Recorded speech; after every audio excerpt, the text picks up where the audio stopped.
sidewalk cafes, museums, monuments. Grand Paris is one of the most beautiful and picturesque cities in the world. But it hasn't always been this way. In the 17th century, they had a problem with finding a place to bury all of their dead. They were popping out of the graves.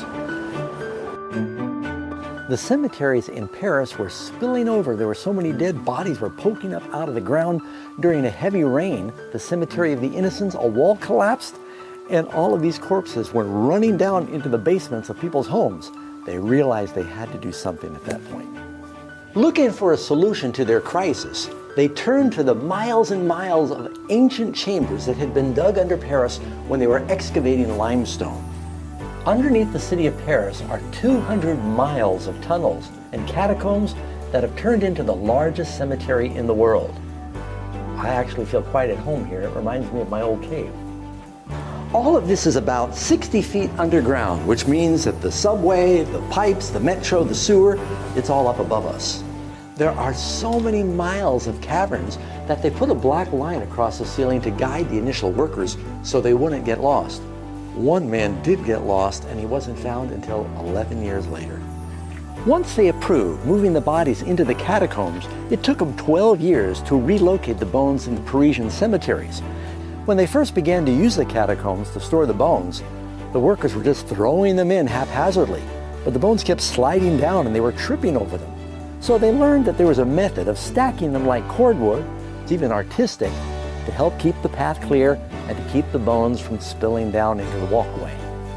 Some of the workers became very creative, developing these artistic barrels of bones.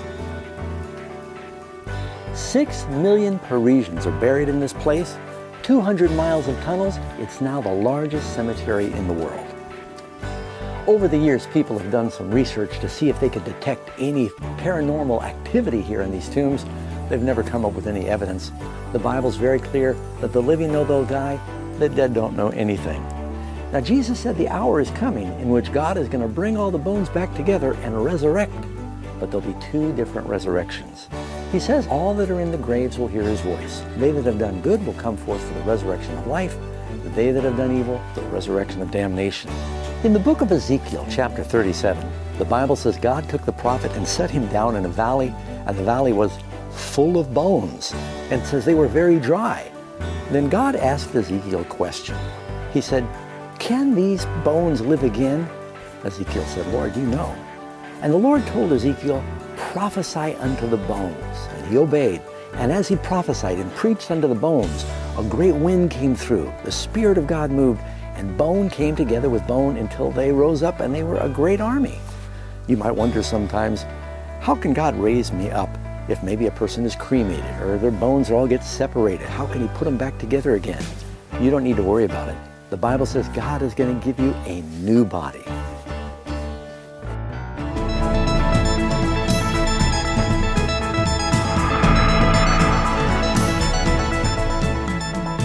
Check out some of our other videos on the Amazing Facts channel. And don't forget to subscribe right there. Do it now.